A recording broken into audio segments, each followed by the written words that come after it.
Hello everyone. तो हम आज बात करने वाले हैं खेसारी लाल यादव जी और प्रियंका सिंह का एक बहुत ही बेहतरीन सॉन्ग के बारे में, जिसका पोस्टर आ चुका है और फुल वीडियो सॉन्ग का रिलीज डेट भी आ चुका है।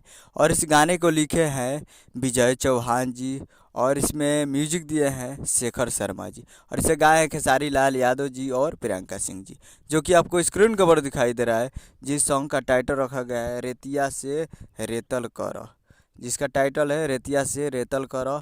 और ये एक मूवी का सॉन्ग है जिस मूवी का नाम है अपराधी, और इस मूवी का ये बेहतरीन सॉन्ग है। और full video song releasing on 5 April 7 AM पे, यानी 5 तारीख को 5 अप्रैल को सुबह 7 बजे इसको फुल वीडियो सॉन्ग को रिलीज किया जाएगा। और वीडियो में है खेसारी लाल यादव जी और रितु सिंह जी। रितु सिंह जी है, फिट में है रितु सिंह जी, जो कि काफ़ी बेहतरीन वीडियो सॉन्ग होने वाला है। और ये team films Bhojpuri YouTube channel पे रिलीज किया जाएगा, तो आप लोग तैयार रहिएगा। उम्मीद कर रहा हूँ कि वीडियो अच्छा लगा तो चैनल को सब्सक्राइब बेल आइकन प्रेस कर देते हैं, कैसे खेसारी लाल यादव जी के लेटेस्ट न्यूज लाते रहें। मिलते हैं अगले वीडियो में, तब तक के लिए जय हिंद जय भोजपुरी।